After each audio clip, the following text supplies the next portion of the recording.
Hello student, मैं दीपराज आपको पढ़ा रहा हूँ केमिस्ट्री।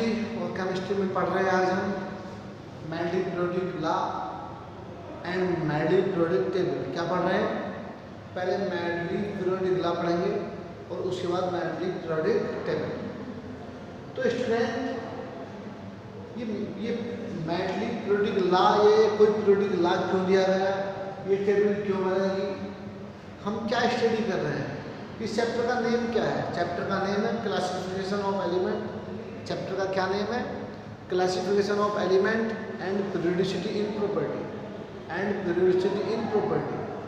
मीन्स हम जो जिस टाइम में, जिस सेंचुरी में या जिस सन में जितने एलिमेंट डिस्कवर थे, साइंटिस्टों ने उसके अकॉर्डिंग क्या करा, एलिमेंट का क्लासिफिकेशन किया। मैंने बताया था सबसे पहले मैटर और नॉन मैटर का क्लासिफिकेशन किया था, पर उससे बात नहीं बन रही थी, है ना।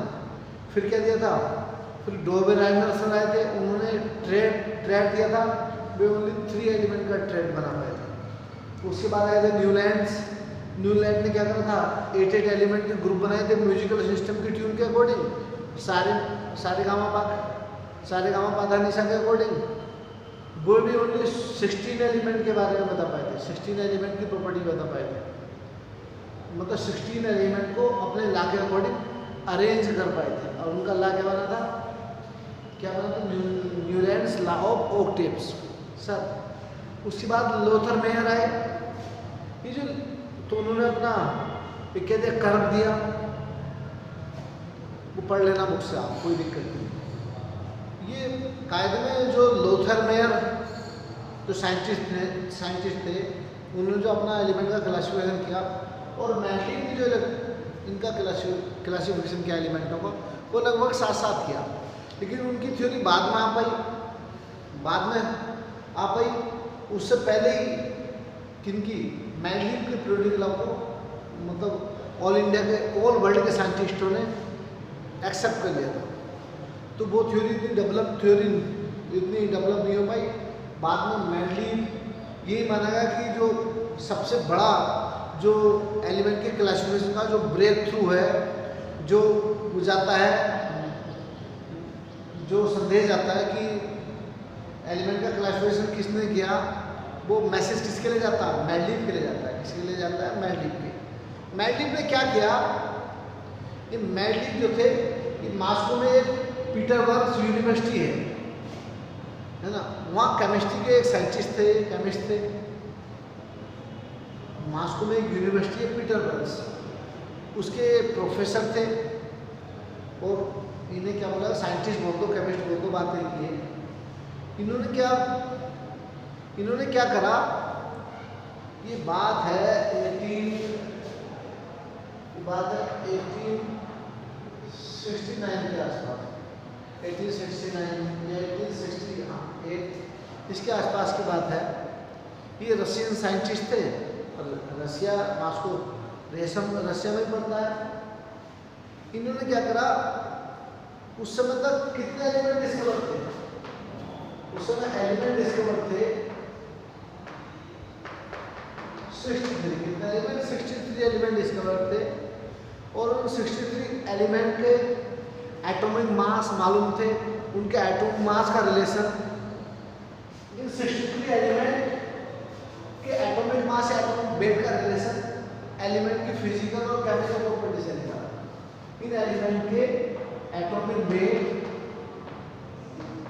एटॉमिक मास का रिलेशन किससे निकाला? एलिमेंट्स की फिजिकल और केमिकल प्रॉपर्टी से। फिजिकल एंड केमिकल प्रॉपर्टी से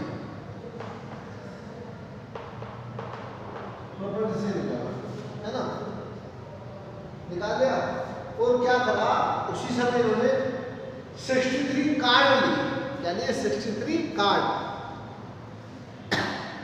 उन 63 कार्ड में क्या करा, इन्होंने उन एलिमेंट के एटॉमिक वेट या एटॉमिक मास होता है, एटॉमिक वेट भी बोलते हैं।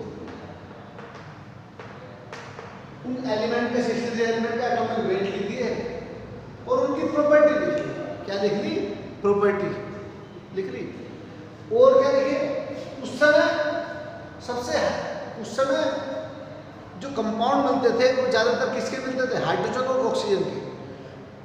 उन्होंने दो एलिमेंट लिए, हाइड्रोजन और ऑक्सीजन, और जितने भी एलिमेंट डिस्कवर थे उस समय, ये 63 एलिमेंट, ये सब के सब हाइड्रोजन और ऑक्सीजन से रिएक्शन करके कंपाउंड बनाते थे।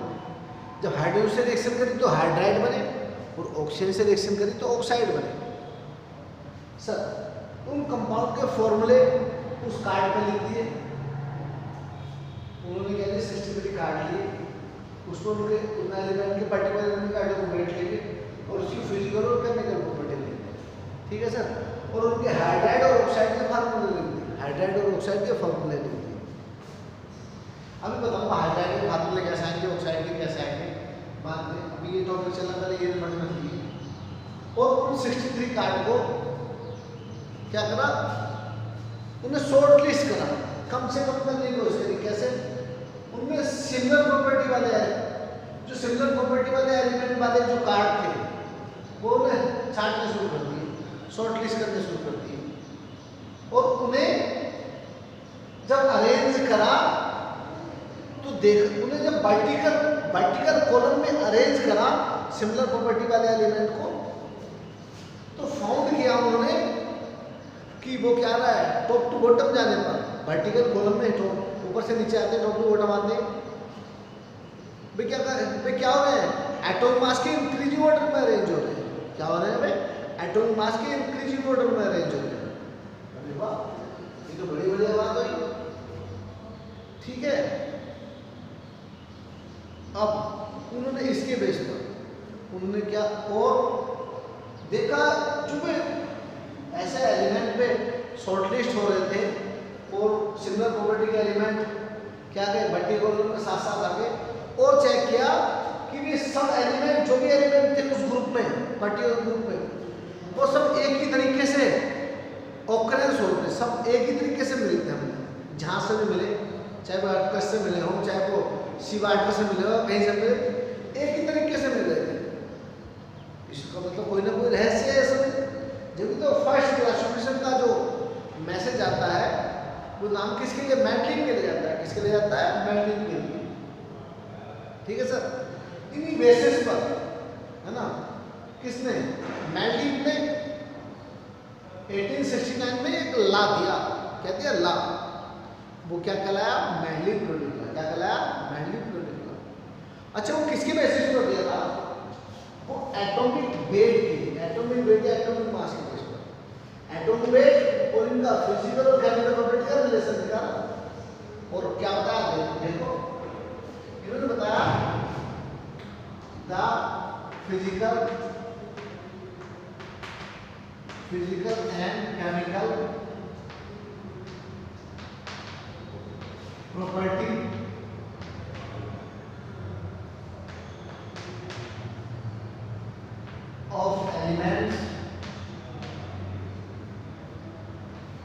of elements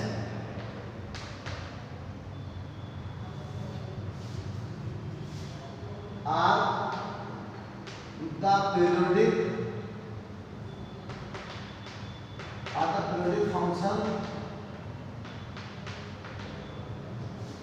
the physical and chemical properties of element are the periodic function of their atomic weight,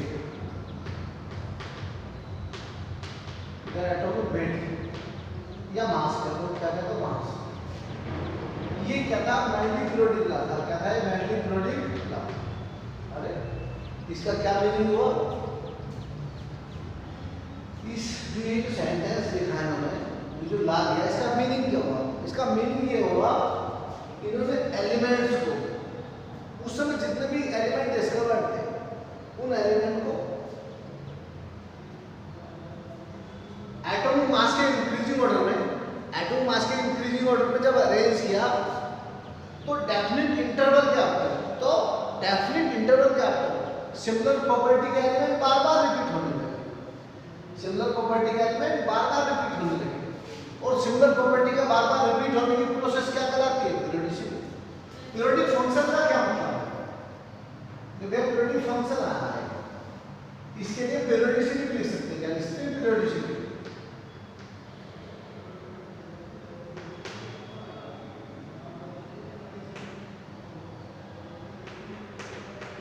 क्या लिखते हैं पीरियोडिसिटी। पीरियोडिसिटी का प्रोडक्टिव फंक्शन का मतलब है डेफिनिट इंटरवल के आफ्टर सिमिलर प्रॉपर्टी का बार-बार रिपीट होना। Repetition of similar property after definite interval is called periodicity. Is called periodicity of element. जब इन्होंने क्या कहा, किन्होंने मेंडलीव सर ने क्या करा कि जब एलिमेंट को उनके एटॉमिक मास के एटॉमिक वेट के इंक्रीजिंग ऑर्डर में अरेंज किया, ठीक है, किसकी बेस पर? फिजिकल प्रॉपर्टी पहले चेक की थी, फिजिकल और केमिकल प्रॉपर्टी। तो सिमिलर प्रॉपर्टी के एलिमेंट डेफिनिट इंटरवल के आफ्टर बार-बार रिपीट हुए, जिस कारण ये प्रॉपर्टी जिस कारण ये क्या कहलाएगी, सिमिलर प्रॉपर्टी का बार-बार रिपीट होने की प्रोसेस क्या कहलाएगी? पीरियोडिसिटी। क्या कहलाएगी? पीरियोडिसिटी। और ऐसा करने पर एक टेबल, कोई सारे एलिमेंट सही से अरेंज हो गए, एक टेबल ऑफ टेबल क्या हुई? एक टेबल ऑफ टेबल जो क्या कहलाई? Mendeleev periodic table. क्या कहलाई? Mendeleev periodic table. देखिए जरा मैं कुछ बता रहा हूँ।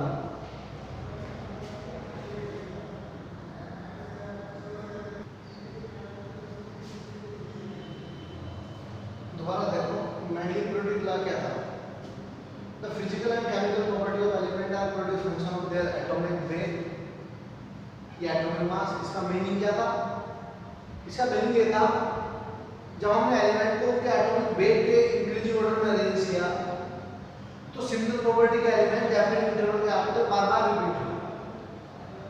When the elements are arranged in order of their increasing atomic weight, elements with similar property are repeated after certain regular intervals.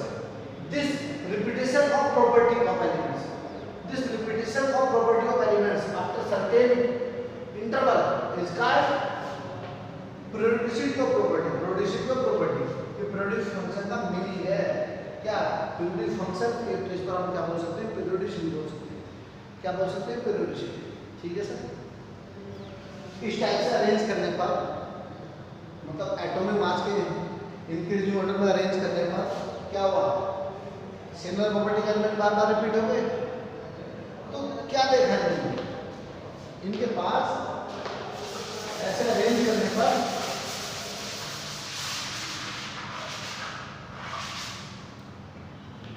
63 element एक टेबल में अरेंज हो गए। क्या हो गए? टेबल में अरेंज हो गए। और कुछ हॉरिजॉन्टल लाइन और कुछ वर्टिकल कॉलम मिले। कितने? एक ये जो एलिमेंट थे 63, एक वर्टिकल कॉलम,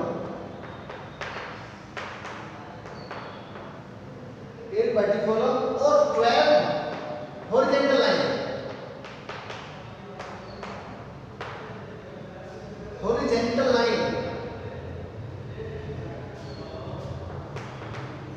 लाइंस में अरेंज हो गए, एक वर्टिकल कॉलम और 12 हॉरिजॉन्टल लाइंस में। आप बाद में इन वर्टिकल कॉलम को क्या बोलेंगे? ग्रुप। क्या बोलोगे? ग्रुप्स बोलोगे। ग्रुप बोला गया। और यहाँ हॉरिजॉन्टल लाइन को क्या बोला गया? सीरीज। क्या बोला गया? सीरीज बोला गया। किसमें? Mendeleev periodic table. और जब ये 63 एलिमेंट अरेंज हो गए, किसमें? एक वर्टिकल कॉलम और 12 हॉरिजॉन्टल लाइंस में, तो एक टेबल ऑब्टेन हुई। और वो टेबल क्या कहलाई? Mendeleev periodic table. वो क्या कहलाई? मेंडलीव पीरियोडिक टेबल सब। और एक वर्टिकल कॉलम में ग्रुप में सिमिलर प्रॉपर्टी के एलिमेंट है। कौन सा है? सिमिलर प्रॉपर्टी के। उन्होंने सब ये सब पहले चेक कर लेते। क्या कर लेता? पहले चेक। अब मैं मेंडलीव की ओरिजिनल पीरियोडिक टेबल, जो मेंडलीव की पीरियोडिक टेबल थी, उसे बता रहा हूँ तुम्हें वो कैसे बनेगी। बना के दिखा रहा हूँ पूरी। इसे कर लेना, स्क्रीनशॉट खींच लेना, कर लेना। ये आप समझ सकते हैं। ये तो 10th में भी था। क्या समझ रहे हैं आप? अभी कोई दिक्कत नहीं। और मेंडलीव की ओरिजिनल पीरियोडिक टेबल में, इसे मेंडलीव पीरियोडिक टेबल को मेंडलीव ओरिजिनल पीरियोडिक टेबल भी बोलते हैं। Yes sir. अब मैं उसे बनाने जा रहा हूँ।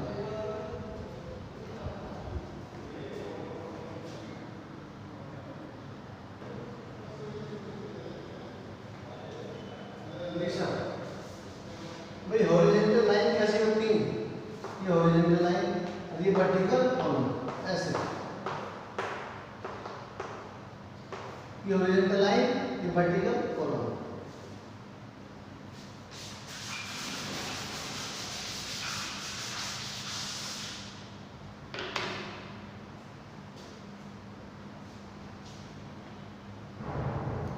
These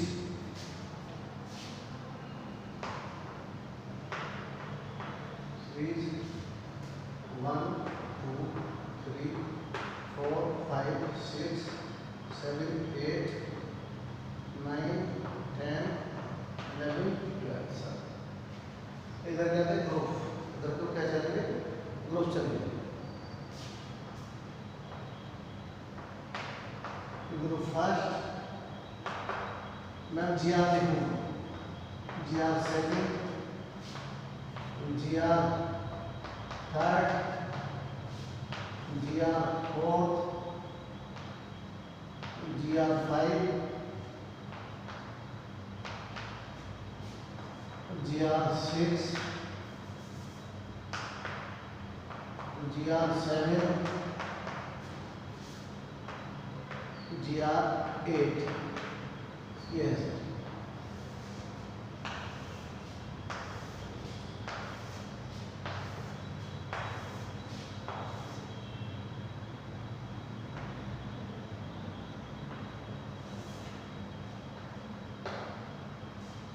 सर ये है। अभी इसे और नीचे कर लेंगे। पहले ग्रुप की बैलेंसी की एक बात थी, बैलेंसी हमने 10th में पढ़ा था।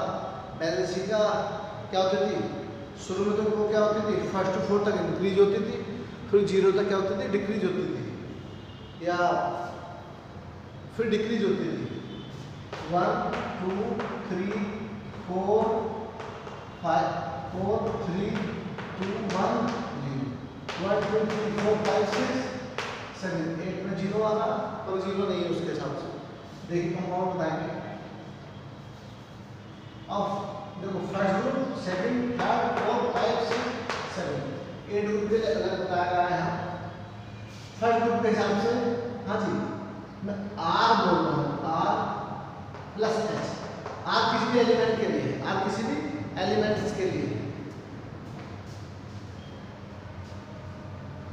R किसके लिए, किसी भी एलिमेंट्स के लिए। फर्स्ट ग्रुप की वैलेंसी 1 होती है, H की वैलेंसी 1, तो फॉर्मूला क्या बनेगा RH। फर्स्ट ग्रुप के हाइड्राइड का फॉर्मूला क्या होगा, हाइड्राइड का फॉर्मूला RH।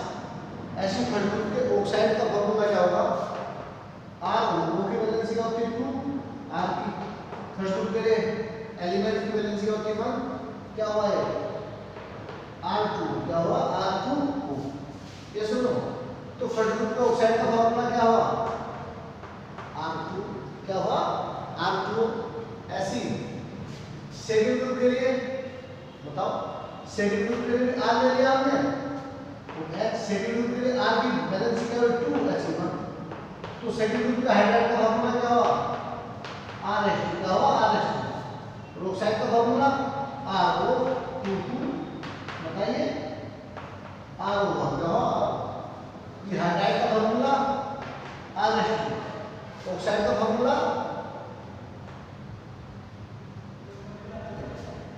ये सुनो, ऑक्साइड का फॉर्मूला R देख लीजिए आप। ऐसे थर्ड ग्रुप के लिए अब मैं डायरेक्ट लिख रहा हूँ, समझ तो गया, नो प्रॉब्लम। अब मैं डायरेक्ट लिख के से कंप्लीट कर रहा हूँ, कर दूं जल्दी जल्दी।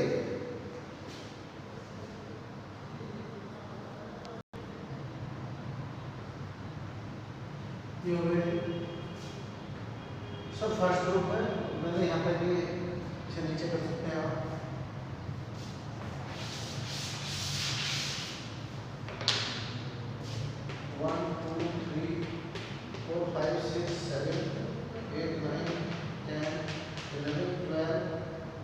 फर्स्ट ग्रुप में वही जाता है हाइड्रोजन, जाता है हाइड्रोजन, जाता है सर हाइड्रोजन।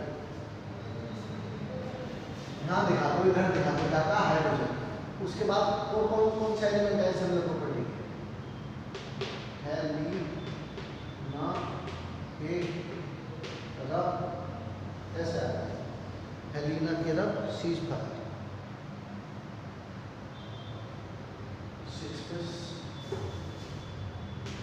हेलिना के रब CS क्या है CS11 पे है E। अब हम उस समय जितने एलिमेंट डिस्कवर थे उसके हिसाब से लेना है, अदरवाइज पीरियोडिक टेबल मुंह में रटी पड़ी है ऐसी कर देंगे, कोई दिक्कत नहीं, हमें उसके अकॉर्डिंग बताना पड़ता। किसके अकॉर्डिंग? जो उस समय एलिमेंट डिस्कवर थे, उस समय ओनली कितने एलिमेंट डिस्कवर थे? 63 एलिमेंट। उसके हिसाब से ये टेबल बन रही है। क्या बन रही है? टेबल। क्लियर?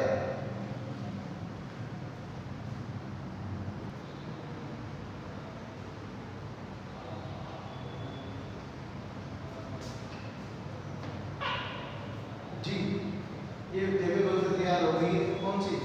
90 periodic table.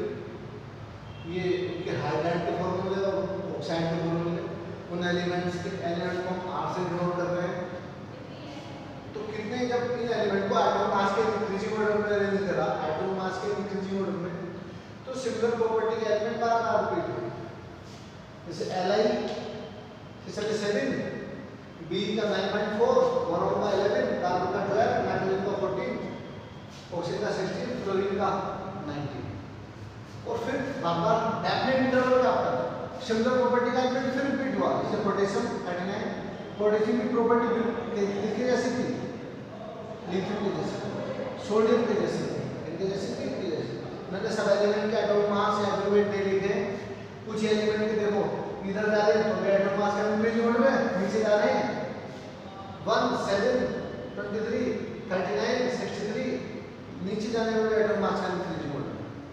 और जब इन एलिमेंट को एटॉमिक मास के इंक्रीज मोड में अरेंज करा, एक टेबल प्रिपेयर हुई जो क्या कराई? 90 पीरियोडिक टेबल। क्या कराई? 90 पीरियोडिक टेबल। उस समय इन्होंने क्या करा था भाई, इसमें कुछ कमियां भी आई जिस कारण ये फेल हो गई थी। फिर नई मॉड्यूले दे दी थी 1913 में, है ना, जो मॉडर्न पीरियोडिक टेबल के नाम से है। लेकिन इसमें अभी ये किसके बेस पर है?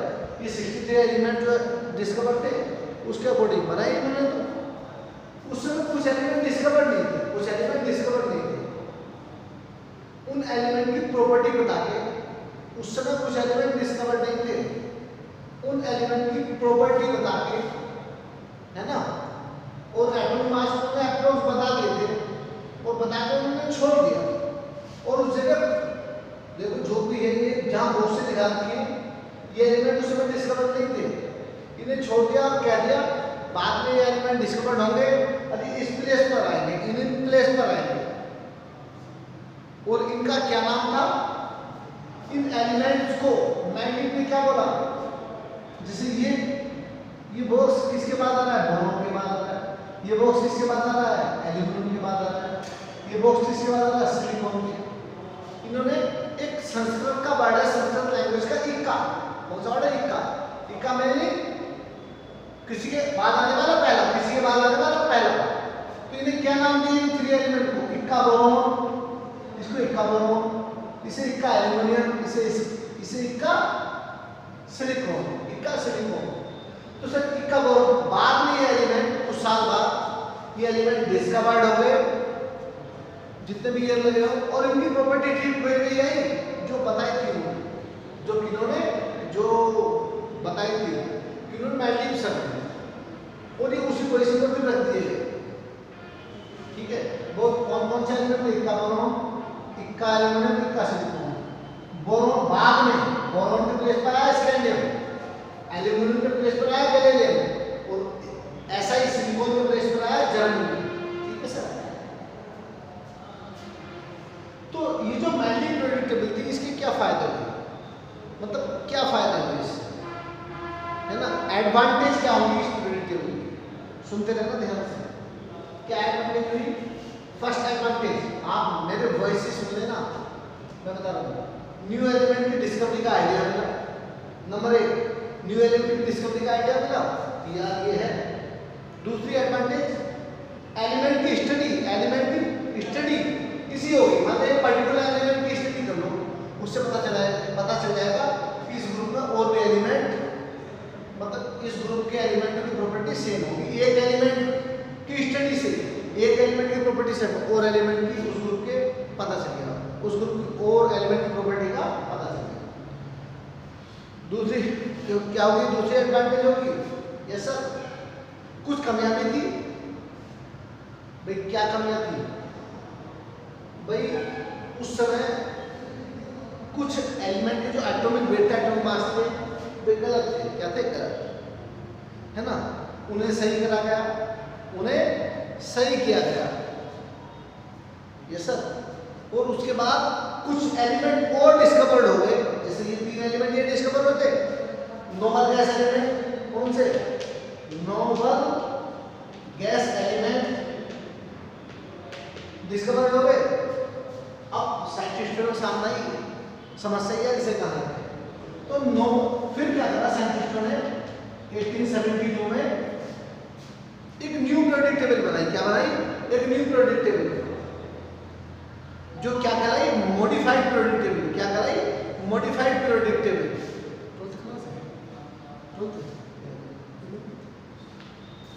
क्या कहलाई? क्या कहलाई? तो मॉडिफाइड पीरियोडिक टेबल। क्या कहलाई? Modified periodic table. और एलिमेंट अभी यही नहीं कि और भी डिस्कवर्ड हो गए थे। एक है एटॉमिक नंबर, जब यहां बता इसमें बता दो एटॉमिक नंबर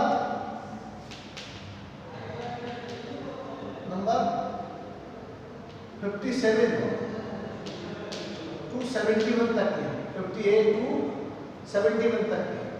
सर ये 14 एलिमेंट है। कितने थे? 14 एलिमेंट।